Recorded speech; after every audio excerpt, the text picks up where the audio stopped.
நமக்கு கிடைக்காத ஒண்ண அடைய நம்ம ஆசைப்பட்டா இதுவரைக்கும் நம்ம எடுக்காத முயற்சியை எடுக்கணும். துணிகரமா புதிய முயற்சிகளை எடுத்து அதன் விளைவை எதிர்கொள்ள மனதோடு பேசலாம். வாங்க தொடர்பு கொள்ள 0443063294 0443042277. இன்னைக்கு நம்ம நிகழ்ச்சிக்கு மனநல மருத்துவர் வெங்கடேஷ் மதன் மற்றும் மனநல ஆலோசகர் வசந்தி பாபு வந்திருக்காங்க. ரொம்ப மகிழ்ச்சி நீங்க நிகழ்ச்சிக்கு வந்து. இப்ப நம்ம கூட காஞ்சிபுரம்ல இருந்து வனிதா இணைப்புல இருக்காங்க. வணக்கம் வனிதா. வணக்கம் வனிதா. வணக்கம் மேடம். சொல்லுங்க வனிதா. எனக்கு முதல் தரம் திருமணமாகி சரி 2 குழந்தைகள் இருக்காங்க. சரி. அவங்க என்னை விட்டுட்டு இன்னொரு கல்யாணம் பண்ணிட்டு போயிட்டாங்க. அதுக்கப்புறம் 2 குழந்தைங்களை வச்சுட்டு ரொம்ப கஷ்டப்பட்டு வாழ்க்கையில என்னோட குழந்தைங்க கூட நான் பிரயாணம் பண்ணிட்டு இருந்தேன். சரி சொல்லுங்கம்மா. Hello madam. கேக்குதுமா சொல்லுங்க. 2வது தடவை என்ன ஒருத்தர் நல்லா பாத்துக்கிறேன்னு சொல்லிட்டு ரொம்ப நல்லா ஒரு 6 வருஷம் பாத்துட்டு இருந்தாரு. எல்லாத்தையும் நான் பாத்துக்கிறேன்னு சொல்லிட்டு இன்னைக்கு என்ன தனியா வச்சுட்டு போயிட்டாரு. எனக்கு என்ன பண்றதுன்னு தெரியல. இந்த வாழ்க்கையில இருந்து செத்து போயிடலாமான்னு இருக்குங்க மேடம். இதுக்கு என்ன தீர்வு? நான் என்ன பண்ணணும்? எனக்கு மனசு வசந்தி பாபு. வனிதா, நீங்க சொன்ன மாதிரி ஃபர்ஸ்ட் மேரேஜ் நல்லா சக்சஸ்ஃபுல்லா இருந்திருந்துன்னா அந்த கவலையே இருந்திருக்காது. அதுக்கப்புறம் 2வது முடிவு எடுக்கிறப்ப நீங்க கொஞ்சம் யோசனை பண்ணி முடிவெடுத்திருக்கணும் வனிதா. நான் அதுக்காக செகண்ட் மேரேஜ் பண்ணிக்க கூடாதுன்னு சொல்லவே வரல. ஏன்னா அடுத்து வர்றவங்க எப்படி இருப்பாங்க, எந்த மாதிரி இருக்குன்ற விஷயத்த நிறைய ஆலோசனை பண்ணி தான் போகணும். ஏன்னா ஏற்கனவே ஒரு வழியோட தான் வெளியே வந்திருக்கிறோம். இப்போ குழந்தையே இல்லாத பட்சத்துல நீங்க போயிருந்தீங்கன்னா பரவாயில்ல. குழந்தைகள் இருக்கிறப்போ இது மாதிரி அத உங்களை தப்பு சொல்லல, இனி வரப்போறவங்களுக்கு ஒரு சின்ன இதா எடுத்துக்காட்டா இருக்குமே தான் சொல்றோம் நாங்க. இப்ப என்னன்னா ஒண்ணு நடந்தது நடந்து போச்சு. அத மறந்துட்டு எப்படி ஃபர்ஸ்ட் கனவுல இருந்து பிரிஞ்சா வாழ்க்கைய ஆரம்பிச்சீங்களோ அது மாதிரி இதுவும் ஒரு கனவுன்னு மறந்துட்டு உங்க குழந்தைகளுக்காக நீங்க வாழ்க்கையை நீங்க பிளான் பண்ணி கொண்டு போனதான் வனிதா கொண்டு போக முடியும். இந்த காயங்கள் ஆறுறது கொஞ்சம் நாள் ஆகும். இருந்தாலும் நீங்க முயற்சி பண்ணீங்கன்னா, ஏன்னா நீங்க பேசுற உங்க வார்த்தையிலே தெரிஞ்சு ரொம்ப மன அழுத்தத்தோட இருக்கிறீங்க. தயவு செய்து யாரையாவது பார்த்து உங்க மன அழுத்தத்துக்கான ஏதாவது வழிமுறைகள் சிகிச்சைகள் மேற்கொண்டீங்கன்னா அந்த மன அழுத்தம் சரியா போகும். சரியா ஆனதுக்கு அப்புறம் தெளிவான முடிவு எடுக்க முடியும். தெளிவான முடிவு என்னன்னா இது போனா போட்டு நம்ம குழந்தைகள் இருக்காங்க, நம்ம வாழ்க்கை குழந்தைகளுக்காக வாழ்வோம் எடுக்கிற முடிவு சந்தோஷமாக நிம்மதியாக இருக்கும். தயவு செய்து அதை செஞ்சு பாருங்க. வனிதா, வசந்தி பாபு சொன்ன ஆலோசனைகள் எடுத்துக்கோங்க. உங்க மன அழுத்தம் மன குழப்பம் எல்லாம் தீர்றதுக்கு நீங்க ஒரு மருத்துவரை அணுகி அதுக்கு என்ன பண்ணலாம் அப்படின்னு கேட்டுட்டு உங்க குழந்தைகளை நினைச்சு நீங்க உங்க வாழ்க்கையை கண்டினியூ பண்றதுக்கான வழிகளை பாக்கலாமா. அடுத்ததா திருச்சியில இருந்து விஜயலட்சுமி நம்ம கூட இணைப்புல இருக்காங்க. வணக்கம் விஜயலட்சுமி. வணக்கம் மேடம். Good afternoon madam. சொல்லுங்க விஜயலட்சுமி. இந்த ப்ராப்ளம் இப்போ எல்லாருக்கும் இருக்கு. சோ அவங்க சார்பா நான் இதை கேட்கிறேன். என் டாக்டருக்கு 22 இயர்ஸ் ஆகுது. அவங்க ஒபீஸா இருக்காங்க. அந்த ஒபீஸால மத்தவங்களோட பேசுறதுக்கு பழகிறதுக்கு ரொம்பவும் ஷை பண்றாங்க. தன்னை எல்லாரும் ஒரு கிண்டலா பாக்குறதா நினைக்கிறாங்க. அப்புறம் தன்னோட அப்பியரன்ஸ் பத்தி யாராவது கமெண்ட்ஸ் பண்ணா ரொம்ப வீட்டுல ரொம்ப அழறாங்க. அப்புறம் ட்ரெஸ்ஸஸ் எல்லாம் போட முடியலையே கஷ்டப்படுறாங்க. ஆனா எல்லா எக்ஸசைஸ் எல்லாம் பண்றாங்க, டயட்ல இருக்காங்க. பாவம் அவங்களால பாடி மெயின்டைன் பண்ண முடியல. சோ அவங்கள என்ன சொல்லி அவங்க மனச இது பண்ண முடியும் அப்படின்னு கேக்குறேன் மேடம். இது எல்லாருக்கும் நிறைய பேருக்கு இருக்கு. இதனால அவங்க ஒர்க் பண்ற இடத்துல ரொம்ப டென்ஷனா அவங்க ஃபீல் பண்றாங்க மேடம். சரிங்கம்மா. டாக்டர் மேடம், நீங்க சொன்னதுல 2 பாயிண்ட் இருக்கு. அதாவது ஃபர்ஸ்ட் அந்த ஒபிசிட்டி, நீங்க கண்டிப்பா 22 வயசுல ஒபிசிட்டி இருக்குன்னா கண்டிப்பா அதுக்கு இன்னும் ஃபர்தரா ஏதாவது எடுத்து கண்டிப்பா குறைச்சிக்கணும். ஏன்னா நாளைக்கு அவங்க சைக்கலாஜிக்கலா அஃபெக்ட் ஆகட்டாலும் பிசிக்கலா நாளைக்கு ப்ராப்ளம்ஸ் வரும் ஒபிசிட்டினால. சோ என்ன பண்ணுங்க, டயட்னு சொல்லிட்டு எல்லாரும் என்ன பண்றாங்கன்னா குறைவான தப்பான வழிமுறை சம்டைம்ஸ் ஃபாலோ பண்ணிட்டு இருக்காங்க. சோ கண்டிப்பா ஒரு டயட்டிஷியனோ இல்ல ஒரு டாக்டரே பார்த்து என்ன டயட் ஃபாலோ பண்ணணும், என்ன எக்ஸசைஸ் பண்ணணும், அதற்கான கரெக்டான பண்ணீங்கன்னா கண்டிப்பா ஒபிசிட்டி குறைய ஆரம்பிக்கும். 2வது விஷயம் நான் வாழ்க்கையில அடுத்தவங்க கிண்டல் பண்றான்னு நம்ம ரொம்ப நாள் நோந்து போனா நம்ம தான் வாழ்க்கையில தோந்து போயிடுவோம். அடுத்தவங்க கிண்டல் பண்றதுக்கு நான் வருத்தப்படவே கூடாது. ஃபார் எக்ஸாம்பிள் எனக்கே காது கொஞ்சம் பெருசா இருக்கும், எல்லாரும் யானை காதுன்னு கூப்பிடுவாங்க. பட் அதை நினைச்சு நான் கவலைப்பட ஆரம்பிச்சேன்னா வீட்டுக்குள்ளேயே தான் இருக்க முடியும். ஒபிசிட்டி பத்தி மத்தவங்க கிண்டல் பண்ணுவாங்க கவலைப்படுறது இல்ல, நமக்கு அதனால ப்ராப்ளம் இருக்கா பார்த்துட்டு அதற்கான முயற்சி எடுக்க சொல்லுங்க, கண்டிப்பா நல்லா ஆகும் மேடம்.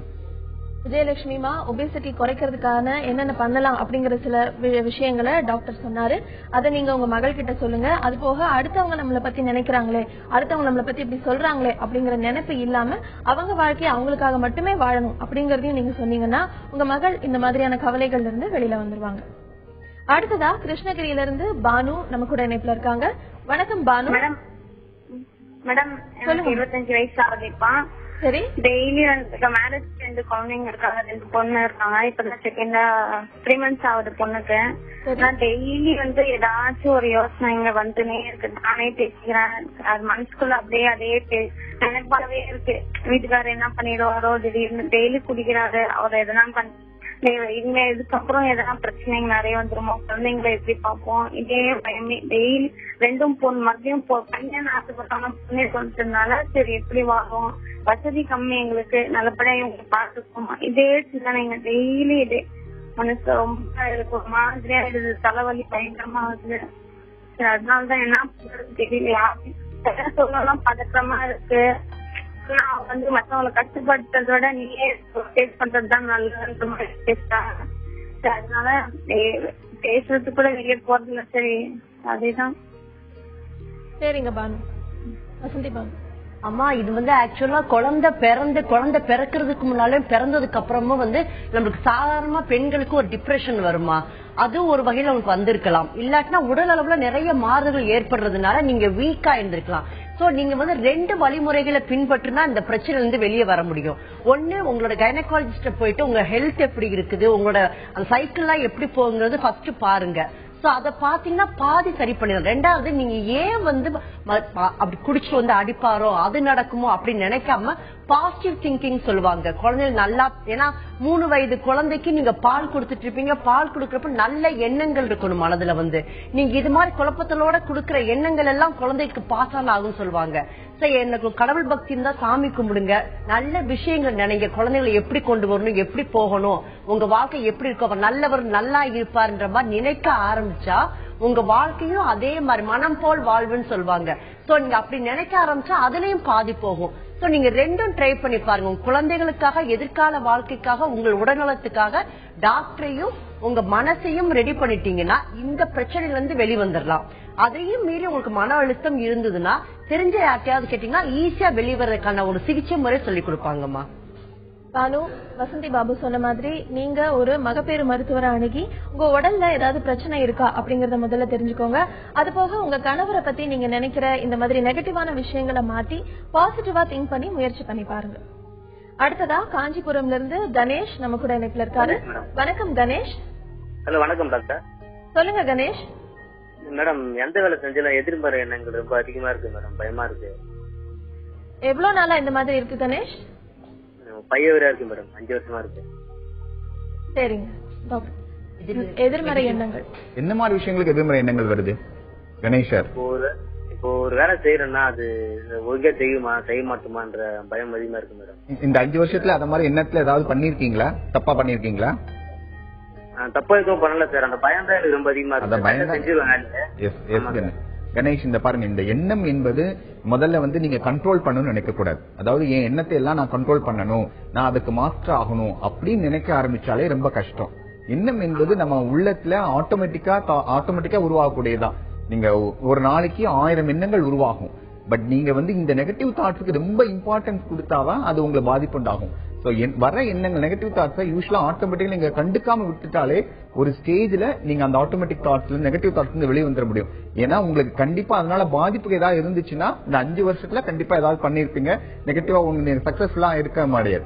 சோ நெகட்டிவ் தாட் வரலாம், பட் அதை கண்ட்ரோல் பண்ணணும்னு நினைக்காம அது ஆட்டோமேட்டிக் தாட்ஸ் நீங்க கொஞ்ச நாள் மறந்து விட்டுட்டீங்கன்னா அது கொஞ்ச நாள்ல அதுக்கு எஃபெக்ட் இல்லாம போயிடும். சோ பயப்படாதீங்க, போயிடும் கொஞ்ச நாள், அதே ஆட்டோமேட்டிக்கா சப்சைட் ஆயிடும். கணேஷ், டாக்டர் சொன்ன மாதிரி நீங்க கவலைப்படுற அளவுக்கு உங்களுக்கு எந்த பிரச்சனையும் இல்ல. நெகட்டிவ் தாட்ஸ் பத்தி நீங்க அதிகமா யோசிக்காம அதை அப்படியே விட்டுட்டீங்கனாலே அது உங்களை விட்டு கண்டிப்பா போயிடும்.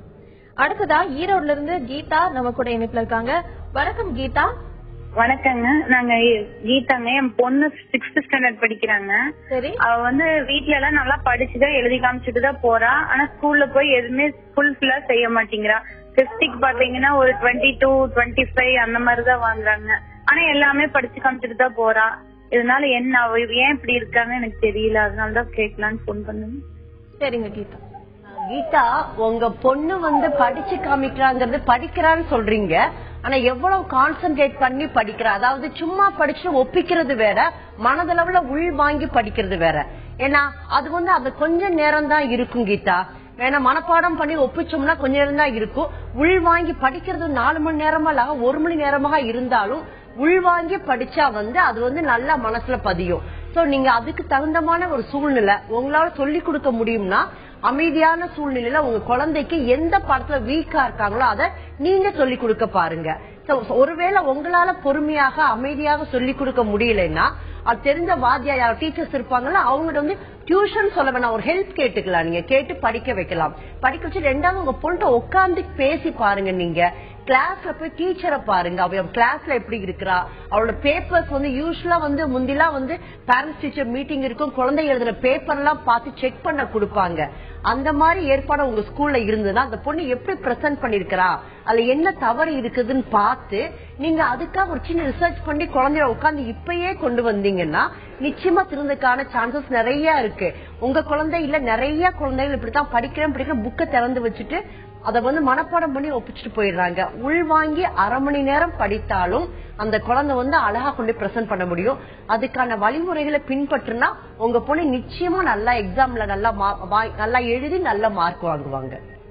கீதா, நீங்க உங்களுடைய மகள் கிட்ட உட்காந்து பேசுங்க. அவங்களுக்கு சொல்லி கொடுக்கற முறைய இல்ல அவங்க படிக்கிற விதத்தை முறைகளை கொஞ்சம் மாத்துறதுக்கான முயற்சி பண்ணுங்க. அவங்க எல்லாத்தையும் உள்வாங்கிதான் படிக்கிறாங்களா அப்படிங்கறதையும் நீங்க தெரிஞ்சுக்கிட்டீங்கன்னாலே உங்களால ஈஸியா அவங்களோட படிப்புல அவங்களை கான்சென்ட்ரேட் பண்றதுக்கு வைக்க முடியும். அடுத்ததா நெல்லையில இருந்து ரங்கநாதன் நம்ம கூட இணைப்புல இருக்காரு.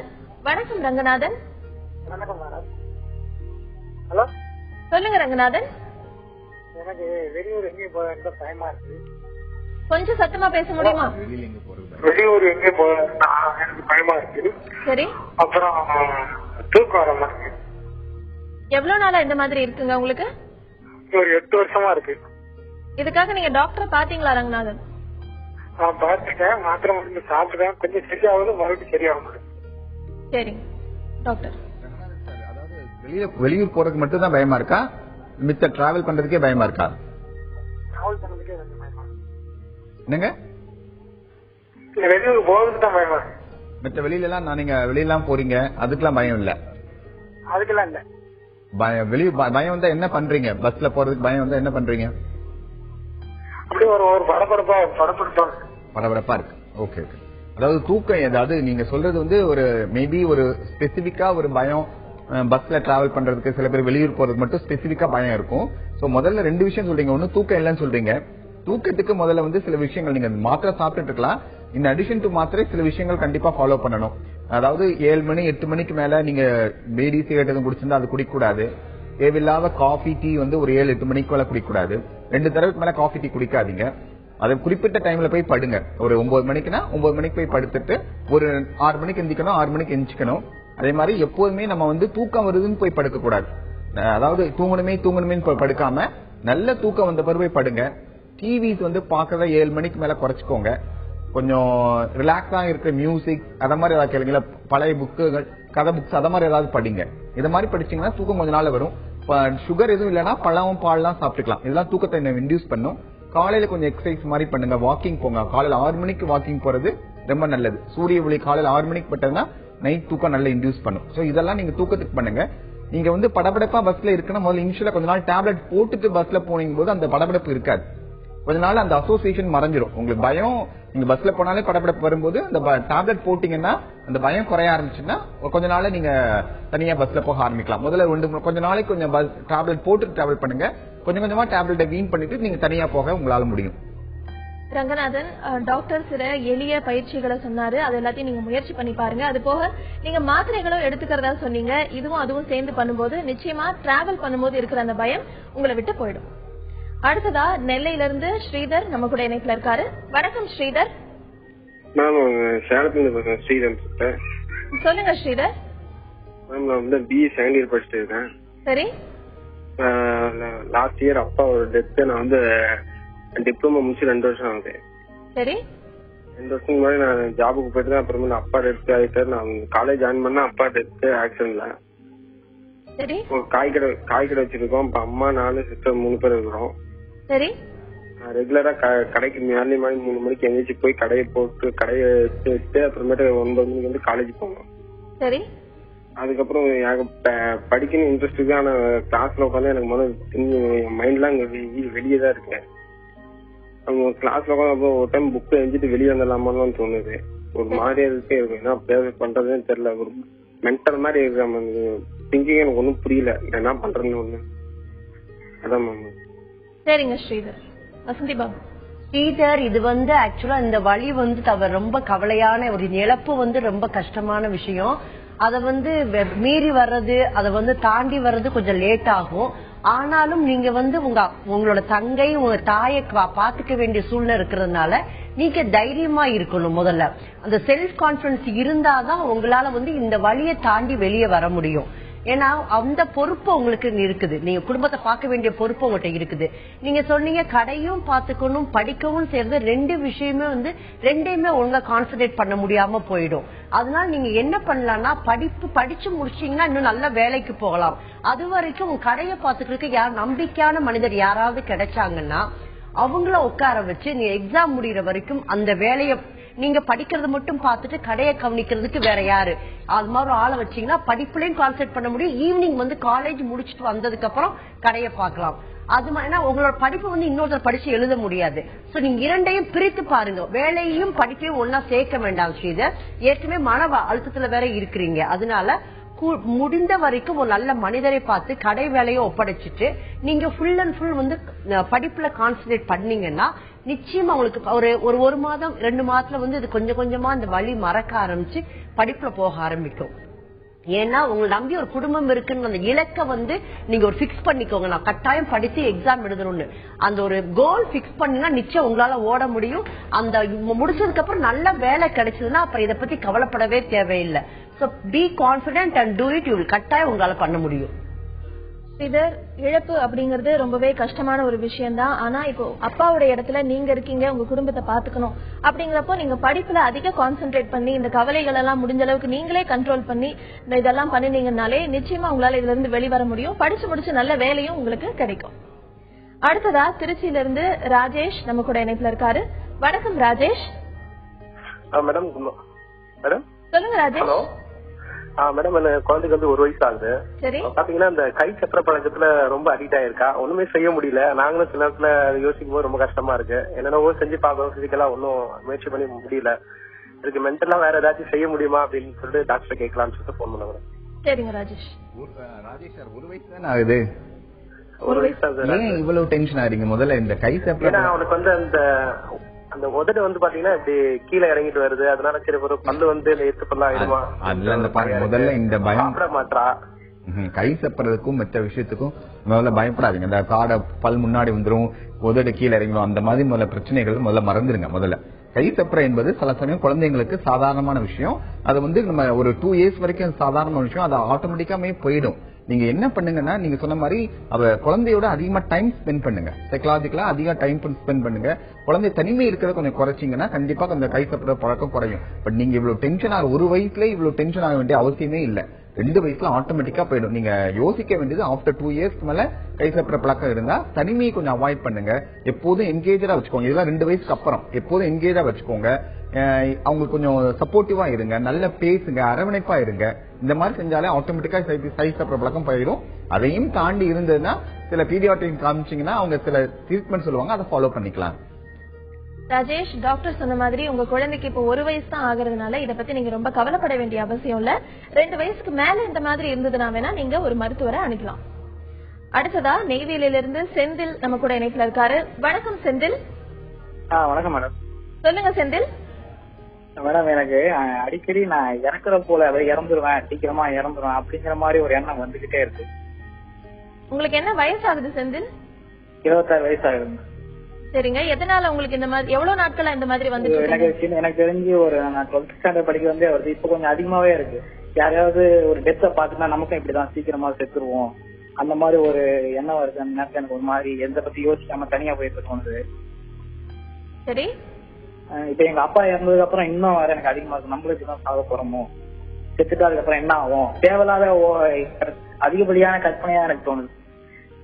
சரிங்க செந்தில். வசந்தி பாபு.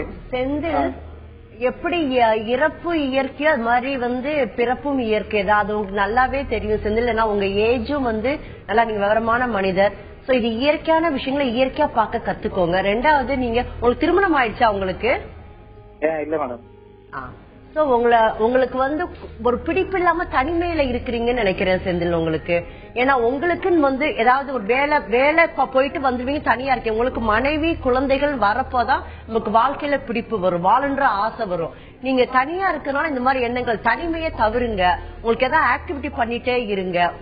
முடிஞ்ச வரைக்கும் சீக்கிரம் திருமணத்துக்காக இது பண்ணி பாருங்க. அதையும் மீறி உங்களுக்கு ஏதாவது டைம் ஃப்ரீ டைம் இருந்ததுன்னா உங்களுக்கு ஏதாவது விஷயங்கள், ஆரோக்கியமான விஷயங்கள், உங்க ஃப்ரெண்ட்ஸ் கிட்ட போறதா இருக்கலாம். ஏன்னா தனிமையில உட்கார்ந்து யோசிச்சாதான் இந்த மாதிரி எண்ணங்கள் நம்ம மேல ஏறி உட்காரும்.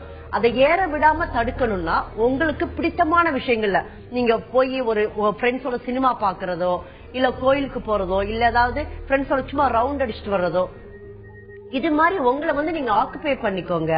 ரெண்டாவது, எண்ணங்கள் நேர்மறை எண்ணங்கள் வர்றதுக்காக நீங்க என்ன பண்ணணும்னா உங்களுக்கான விஷயங்கள் எல்லாத்தையுமே பாசிட்டிவான விஷயங்களா திங்க் பண்ண ஆரம்பிங்க. இது பண்ணலாம், அப்படி பண்ணலாம், அது பண்ணலாம்ன்ற மாதிரி நீங்க நினைக்க ஆரம்பிங்க. திருமணத்துக்கான விஷயங்கள் வீட்டுல பார்க்க ஆரம்பிச்சாங்கன்னா நீங்க உங்களுக்குன்னு ஒரு உங்களை பார்த்துட்டு, உங்களை எதிர்பார்த்துட்டு ஒரு பெண்ணு இருக்கிறப்போ உங்களுக்கு நிறைய விஷயங்கள் பாசிட்டிவா தெரிய ஆரம்பிக்கும்.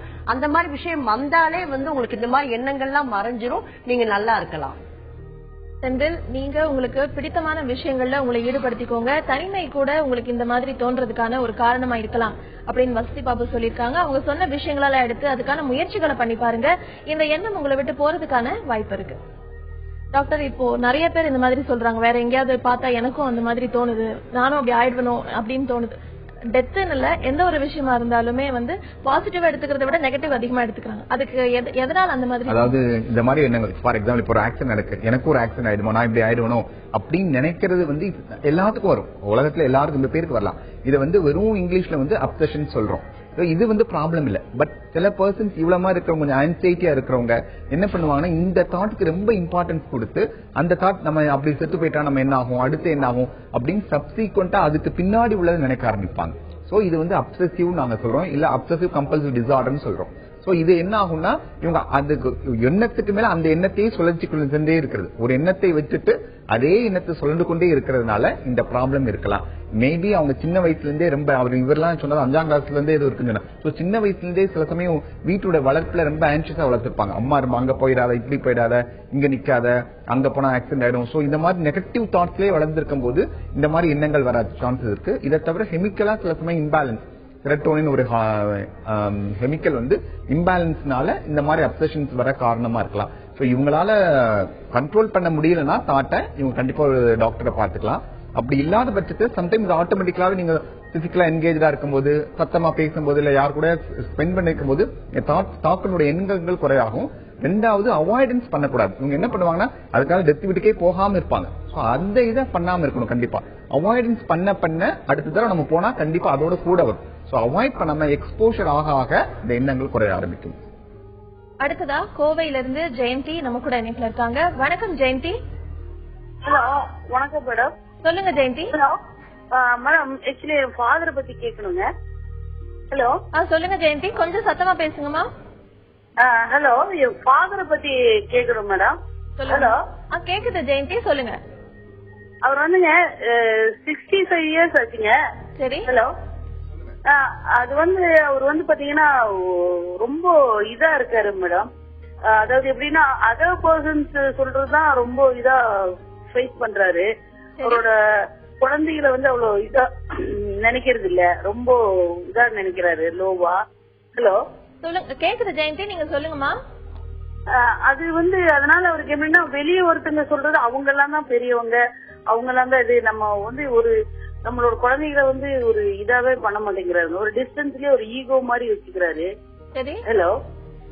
அதுக்கு எப்படி மேடம், அதுக்கு என்ன இது சொல்யூஷன் இது பண்ண முடியுங்க? இல்ல அவர் ஏதாவது டாக்டர்கிட்ட கூட்டிட்டு போகணுமா, இல்ல அவர்கிட்ட எப்படி இருக்கு இது பண்றது, நாங்க மூவ் பண்றது அப்படிங்கறது கேட்கறதுக்காக பேசுறேன். ஒரு 60 வயதுக்கு மேல பெரியவங்க வந்து குழந்தை மாதிரி பிஹேவ் பண்ண ஆரம்பிச்சிடுறாங்க. நிறைய பெரியவங்க சொன்னதுவே திருப்பி சொல்றது, அவங்க என்ன சொன்னாலும் தான் நினைச்சதான் பண்ணணுங்கிற மாதிரி அடம் பண்ண ஆரம்பிச்சிடுறாங்க.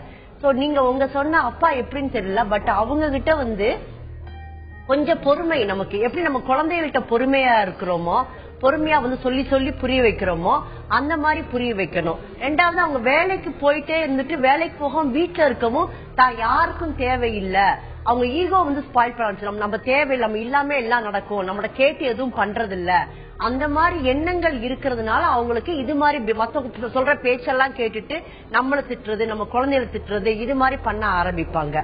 ஒரு சிலர் என்ன பண்ணுவாங்கன்னா யார்ட்டையும் பேசாம ரூம்ல போய் உட்காந்துக்குவாங்க. சோ இது வந்து ஏன்னா அந்த 60 வயது வரைக்கும் வேலைக்கு போயிட்டு இருந்துட்டு அதுக்கப்புறம் தான் தேவையில்லை, தான் முக்கியம் இல்ல, தன்னை கேட்டு எதுவும் பண்றது இல்ல, இந்த எண்ணங்கள்னால ஒவ்வொருத்தரும் ஒரு மாதிரி பிஹேவ் பண்ண ஆரம்பிப்பாங்க. சோ நீங்க எப்படி உங்க குழந்தைகளை பாத்துக்கிறீங்களோ அதே மாதிரி உங்க அப்பாவுக்கும் கொஞ்சம் பொறுமை, கொஞ்சம் நிதானம், அவங்க கிட்ட கொஞ்சம் கேட்டு அப்பா அது பண்ணலாமா, அப்பா அது பண்ணலாமான்னு கேட்டு பண்ணா குழந்தைங்க எப்படி சந்தோஷப்படுறாங்க அது மாதிரி சந்தோஷப்பட்டு அவங்க ஹாப்பியா இருப்பாங்க, உங்களுக்கு எந்த பிரச்சனையும் இருக்காது. ஜெயந்தி ஜெயந்தி, நீங்க உங்க அப்பா கிட்ட உங்க குழந்தைகளை பாத்துக்கிற மாதிரி பாத்துக்கணும் அப்படின்னு வசந்தி பாபு சொன்னாங்க. அதே மாதிரி அவருக்கு என்னென்ன விஷயங்கள் அவரை சந்தோஷப்படுத்த முடியும், அவருக்கு இம்பார்ட்டன்ஸ் இருக்கு அப்படின்னு தெரிஞ்சாலே அவர் இந்த மாதிரி கோபப்படுறது, உங்ககிட்ட ஈகோ அதனால இப்படி நடந்துக்கிறாரு அப்படின்னு நீங்க நினைக்கிறது எல்லாமே மாறிடும். அதுக்கான முயற்சிகளை நீங்க செஞ்சு பாருங்கம்மா. அடுத்ததா கும்பகோணம்ல இருந்து விஜயா நம்ம கூட இணைப்புல இருக்காங்க. வணக்கம் விஜயா. வணக்கம் மேடம், உங்க எல்லாருக்கும் வணக்கம். சொல்லுங்க விஜயா. மேடம், நான் ஒரு அரசியல் கட்சியில ஒரு முக்கிய பொறுப்புல இருக்கேன். சரிங்கம்மா. மேடம், நான் வந்து இப்ப முன்னாடி எல்லாம் சின்ன வயசுல இருந்து பேச்சு போட்டுலாம் கலந்துருக்கேன். சரி. அப்பெல்லாம் எனக்கு தொடர்ந்து சமயத்தை நல்லா பேசுவேன், திடீர்னு அப்செட் ஆயிடுவேன் நானு. சரி. அந்த மாதிரி எனக்கு ஒரு சின்ன ப்ராப்ளம் இருந்தது. இப்ப பாத்தீங்கன்னா முக்கியமா நான் சில கருத்துல பேச வேண்டிய கட்டாயத்துல நான் இருக்கேன் நானு. சரி.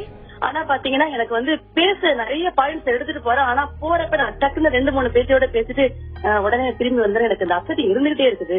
நான் எப்படி பயிற்சி மூலமா நான் வந்து சரி பண்ணிக்கிறேன் மேடம்? எனக்கு வசதி பாபு மேடம் சொல்லுங்க. சரி விஜயா வணக்கங்க.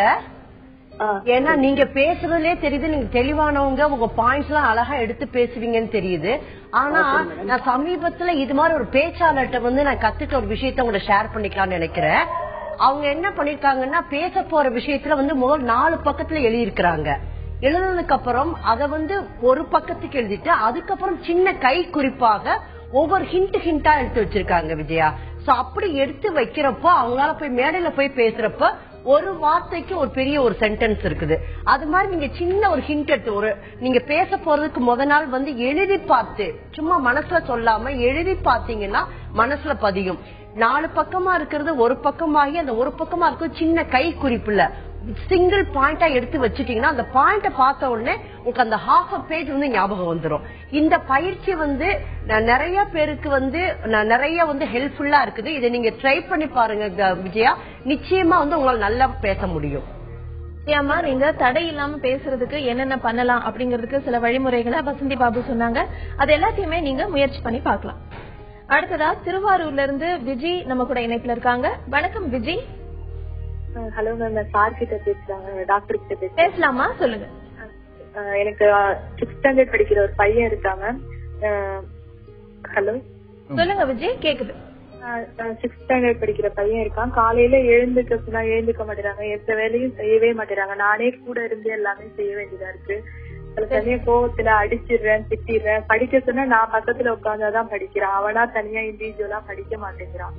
நான் பக்கத்துல உட்கார்ந்து படிச்சா ஃபுல் மார்க் வாங்கிட்டு வராங்க, 60க்கு 60 அது மாதிரி வாங்கிட்டு வராங்க. நான் இல்ல அப்படின்னா படிக்க மாட்டேங்கிறேன். நான் சொல்லிட்டு பக்கத்துல போய் ஒரு வேலை செஞ்சுட்டு வரதுக்குள்ள படிக்க அப்படின்னா படிக்க மாட்டேறேன். நீ உட்கார்ந்தாதான் நான் படிக்கிறேன், எனக்கு அப்பதாமா வருது அப்படின்னு சொல்றான். நான் என்ன பண்றது என்னன்னு எனக்கு தெரியல. காலையில ஏந்திரிக்க சொன்னாலும் ஏந்திரிக்க மாட்டேறாங்க. டெய்லியும் அதே 7 மணி 7:30 மணிக்கு தான் எந்திரிக்கிறாங்க. ஆனா நைட்டு சீக்கிரமா படுக்க வச்சிடுறேன், 9 மணிக்கு எல்லாம் படுக்க வச்சிடுறேன். செல்ஃப் டிசிப்ளின் கொஞ்சம் கம்மியா இருக்க மாதிரி எனக்கே தோணுது. சரிங்க விஜய். ஜிமாரு, நீங்க சொன்ன விஷயத்துல இருந்து பார்த்தா அவனுக்கு படிப்புலதான் ஏதோ கஷ்டமா இருக்கு. ஏன்னா ஸ்கூல்ல எந்திக்கிறது, காலையில எந்திக்கிறது கஷ்டம். ஸ்கூல் நீங்க உட்கார்ந்தா ஃபுல் மார்க் எடுக்கிறாரு. சோ என்னமோ படிப்பு என்பது அவருக்கு ரொம்ப பிரஷரைஸா இருக்க மாதிரி தோணுதுமா. 2 விஷயம் இருக்கு. மேபி அவருக்கு கவனச்சிதறல் நோய் இருக்கலாம். சோ ஈஸியா அவர் கவனம் வந்து சிதறி போயிடுறதுனால படிப்புல கான்சன்ட்ரேட் பண்ண முடியாது. யாராவது 1 to 1 யாராவது ஒருத்தர் உட்கார்ந்து சொல்லி கொடுக்கும்போது நல்ல கவனம் இருந்து படிச்சு மார்க் எடுத்துக்கிறாரு. சோ நீங்க என்ன பண்ணுங்க, கண்டிப்பா அவருக்கு வந்து 1 to 1 கோச் கொடுங்க. நீங்க உட்கார்ந்து படிக்கிறீங்கன்னா கண்டிப்பா உட்கார்ந்து சொல்லி கொடுங்க. மனசுல முதல்ல புரிய வைங்க. அதுக்கப்புறம் போய் எக்ஸாம் எழுத சொல்லுவீங்க, ஈஸியா போயிடும். காலையில எந்திக்கிறது கஷ்டப்படுறாரு அப்படின்னா அவர் ஸ்கூல்ல ஏதோ ப்ராப்ளம். சோ நீங்க என்ன பண்ணுங்க, அவரா எந்திச்சு அவரா வேலை பண்ணானா, ஒரு வாரத்துக்கு பண்ணானா அவருக்கு ஏதாவது கிஃப்ட் வாங்கி கொடுக்கறது, இல்ல வெளியில எங்கேயாவது அழைச்சிட்டு போறது, அந்த மாதிரி பண்ணுங்க. நீங்க ஒரு டைம் போடுங்க. நீங்க 7 நாள் நீயே 6 நாள் நீயே எந்திச்சிட்டு பண்ணுனா சண்டே உனக்கு ஏதாவது கிஃப்ட் இல்ல வெளியில கூட்டு போவேன் அந்த மாதிரி ஏதாவது ட்ரைனிங் பண்ணுங்க. இல்லனா நெகட்டிவா உள்ள விஷயங்கள், நீ இன்னைக்கு இந்த வேலையில நீ தான் பண்ணணும், நீ ஸ்கூலுக்கு எந்திக்கல, நீ அதனால நீ இந்த வேலை நீ பண்ணணும் அப்படி நெகட்டிவாவும் சொல்லி பார்க்கலாம். சோ முடிஞ்ச வரைக்கும் பாசிட்டிவா கிஃப்ட் பண்ணி பழகுங்க. கொஞ்ச நாள்ல அவரே எஞ்சி போக ஆரம்பிச்சிருவாரு. நீங்க உட்கார்ந்து அவர் சொல்லி கொடுங்க, தப்பே இல்ல. அவருக்கு கவனச்சிதறல் இருக்கலாம், இல்ல புரியாம இருக்கலாம், அது இல்ல அவர்கிட்ட நீங்க பேசி பாருங்க. விஜய், டாக்டர் சொன்ன மாதிரி உங்களுடைய மகன் கிட்ட நீங்க பேசி பாருங்க. அது போக அவருடைய வேலைகளை அவரே செஞ்சுக்கிறதுக்கான சில விஷயங்களையும் டாக்டர் சொல்லியிருக்காரு. அது எல்லாத்தையுமே நீங்க முயற்சி பண்ணி பாருங்க. வசந்தி பாபு, இப்ப இவங்க விஜய் சொன்ன மாதிரி இந்த குழந்தை வந்து காத்தால எழுந்துக்கிறதுக்கு லேட் பண்றது, படிக்கிறது, இதெல்லாமே வந்து ஓவரா அவங்க வீட்டுல வந்துட்டு செல்லம் கொடுக்கறது இல்ல, அந்த மாதிரியான காரணங்களும் இருக்கலாம். ஒரு குடும்பத்துல இருந்து ஒரு குடும்பம் மாறுபடும். ஆனா நிறைய பேர் இந்த குழந்தைகள் வந்து நிறைய செல்லம் கொடுத்து, அதாவது தாய் கண்டிப்பா தந்தை விடுறது. சோ பரவாயில்லைங்க, அதை எடுத்து வச்சுதான் நீ போனா பரவாயில்ல நீ போன்னு சொல்றது. நிறைய தாய்மார்கள் வந்து கம்ப்ளைண்ட் பண்றது என்னன்னா, கவுன்சிலிங் வரப்ப நான் ஒரு நல்ல விஷயம் எடுத்து சொல்றப்ப அப்பா வந்து சப்போர்ட் பண்றதே கிடையாது, அதனால பையனை திருத்த முடியல. சோ பேரண்டிங்கிறது ஒரு கணவன் மனைவி இருவரும் சேர்ந்தாதான் குழந்தைகள் நல்லபடியா கொண்டு வர முடியும். நல்ல விஷயங்களுக்கு சப்போர்ட்டிவாகவும், தப்பு பண்றப்ப எடுத்து சொல்றப்ப மனைவி சொல்றப்ப கணவன் அமைதியா இருக்கும். அப்படி கொண்டு போனாதான் குழந்தைகள் 6ஆம் கிளாஸ் படிக்கிறவங்க 6 வயசா இருந்தாலும் சரி, இந்த காலத்துல இருக்க பிள்ளைங்க வந்து 1 வயது 2 வயது தெல்லம் தெளிவா இருக்கிறாங்க. சோ நல்ல விஷயங்களுக்கு நம்ம ரோல் மாடலா இருக்கணும். பேரண்ட்ஸ் நம்ம எப்படி இருக்குமோ நம்மளை பார்த்துதான் குழந்தைகள் வளர்றாங்க. அதே நேரம் என்ன விஷயங்களை எப்படி பண்ணணும்னு சொல்லிட்டு அழகா சொல்லி கொடுத்தோமோ அந்த பசங்க வந்து ஈஸியா பிடிச்சுக்கிறாங்க. டாக்டர் சொன்ன மாதிரி ரிவார்ட் பாயிண்ட்ஸ் எல்லாம் கொடுத்தோம்னா ஹாப்பியா போயிட்டு வந்து முடிச்சிடுறாங்க. சோ அந்த பசங்களை வந்து ஓட விட்டு வளர விட்டு பின்னாலே நம்ம போனோம்னா அவங்க சக்சஸ்ஃபுல்லா வர முடியும். நம்ம தூக்கிக்கிட்டு நம்ம பின்னாலே போனோம்னா பசங்களால வந்து செல்ஃப் கான்பிடன்ஸ் வராம போயிடுது. சோ அதுவும் ஒரு காரணமா இருக்கலாம். நிச்சயமா. அடுத்ததா சென்னையில இருந்து அசோக் குமார் நம்ம கூட இணைப்புல இருக்காரு. வணக்கம் அசோக் குமார். வணக்கம் மேம். சொல்லுங்க அசோக் குமார். மேம் என்ன பிரச்சனைனா, எப்பவும் செஞ்ச வேலையே திரும்ப திரும்ப செஞ்சிட்டு இருக்கேன் மேம். இப்ப பாத்தீங்கன்னா, இப்போ குழாவை திறந்தனா குழாவை மூடின மாதிரியே இருக்க மாட்டேங்குது மேம். குழாவை மூடி மூடி மூடி திறந்து அதாவது மூடி மூடி திறந்து மூடின்னு இருக்கேன் மேம். இப்போ செருப்பு பாத்தீங்கன்னா செருப்பை வந்து விட்டுட்டு செருப்பு வந்து ஓரமா விட்டோமான்னு சொல்லிட்டு 10-15 வாட்டி தூரத்துல இருந்து பாத்துக்கிட்டே இருக்கேன் மேம். அதுக்கப்புறமா ரிமோட்டாவே தெரிய மாட்டேங்குது. ரிமோட்டை வந்து 10-15 வாட்டி பார்க்காம 1 வாட்டி ரிமோட்டா தெரியுது. அதுக்கப்புறம் கை வந்து கழுவிட்டோமான்னு சொல்லிட்டு 10-15 வாட்டி 10 வாட்டி கழுவுனதான் மேம் கழுவுன மாதிரி ஃபீல் ஆகுது. இதுக்கு என்ன பிரச்சனை தெரியல. செஞ்ச வேலையே செஞ்சுட்டு இருக்கேன். சரிங்க அசோக் குமார். அசோக் குமார், எத்தனை வருஷமா அது பண்ணிட்டு இருக்கீங்க? இந்த மாதிரி இந்த ப்ராப்ளம் எத்தனை வருஷமா இருக்கு? வயசு எவ்வளவு உங்களுக்கு? இது வந்து ஒரு 2 இயர்ஸா இருக்கும். வயசுங்க? 23. அங்க இதுக்கு முன்னாடி இந்த மாதிரி 23 உங்களுக்கு ஃப்ரெண்ட்ஸ் எல்லாம் உண்டா? ஃப்ரெண்ட்ஸ் எல்லாம் இருக்காங்க சார். நீங்க வேலைக்கு இதனால வேலைக்கெல்லாம் போறீங்களா இல்லையா? எல்லாத்துலயும் குழப்பம் சார். இது வந்து குழப்பம். சரி, அதாவது ஆல்ரெடி நான் இந்த நியூஸ் இது வந்து அப்சஷன் அண்ட் கம்பல்சிவ் டிசார்டர் அப்படின்னு சொல்றோம். அதாவது செக்கிங் பிஹேவியர், உன்னை சரியா பண்ணோமா இல்லையா அப்படின்னு டவுட் வந்து திரும்பி செக் பண்றது.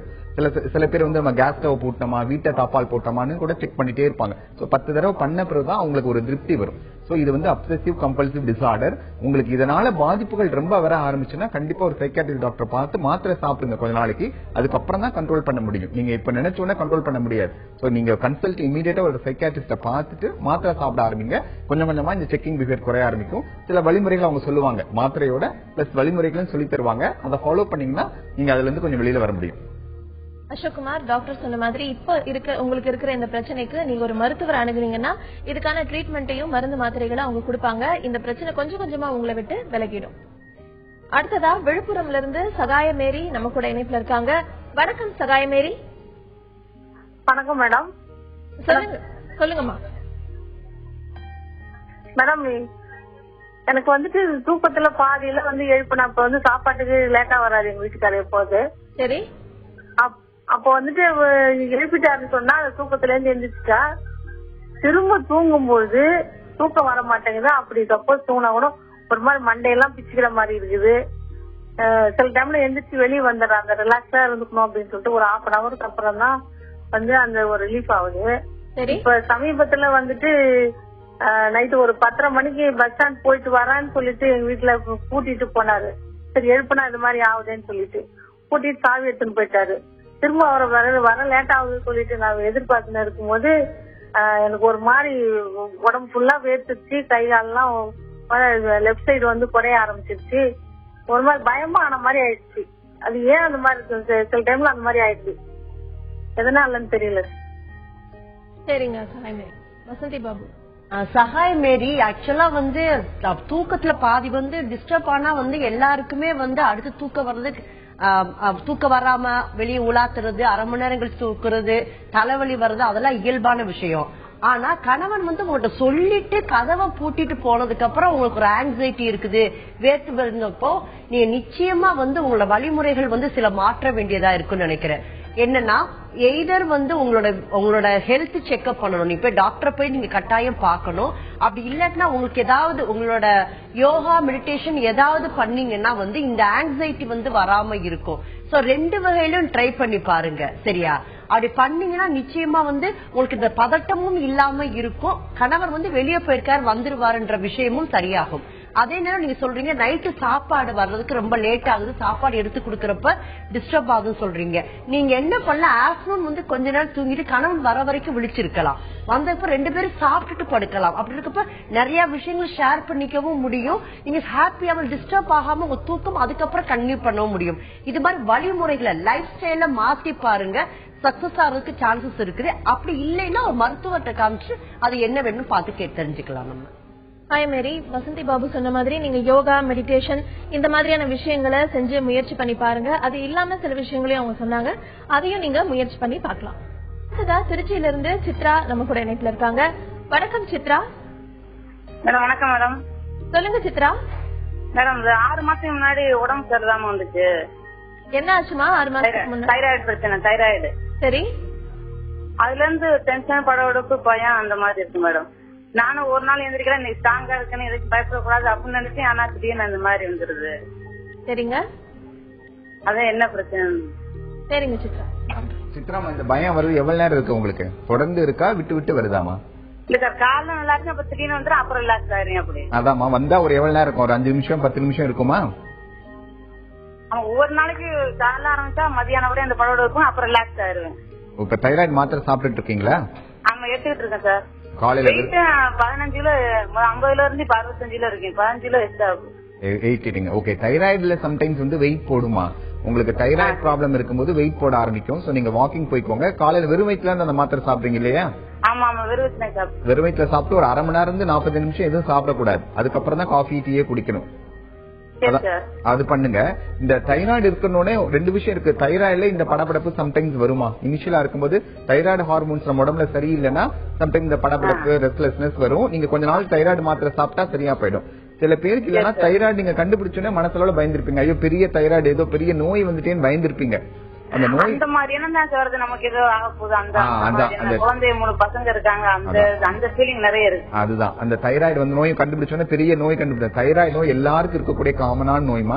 இது பிசியலாஜிக்கலால் உள்ள நோய் தான். உங்களுக்கு சுரப்பில சம்டைம்ஸ் ஏதோ ஹார்மோன் குறைவா இருக்கறனால மாத்திரை கொடுக்கறாங்க, அவ்வளவுதானே தவிர இது தைராய்டு 100ல பாத்தீங்கன்னா 20 பெண்களுக்கு 30 பெண்களுக்கு சாதாரணமா இருக்கும். இது நீங்க முதல்ல பயப்பட விடுங்க. நோய் வந்து நீங்க அந்த தைராய்டு வந்து பெரிய கேன்சரோ அந்த மாதிரிலாம் ஆயிட சான்சஸே கிடையாது. முதல்ல அந்த பயத்துல விட்டாங்கனாலே உங்க படப்படப்பு அதெல்லாம் குறைய ஆரம்பிக்கும். நீங்க டைம் என்ன பண்ணுங்க, தனிமையை கொஞ்சம் குறைச்சிக்கோங்க. முடிஞ்ச வரைக்கும் ஏதாவது பிசிக்கல் ஆக்டிவிட்டி பண்ணிக்கோங்க. நடக்கிறது, வாக்கிங் இந்த மாதிரி பண்ணீங்கன்னா உங்க உடம்புல வந்து இந்த படபடப்பான நரம்புகள் குறைவா வேலை பார்க்க ஆரம்பிக்கும். ரிலாக்ஸேஷனான இது ஆரம்பிக்கும். யோகா அது மாதிரி ஏதாவது போங்க.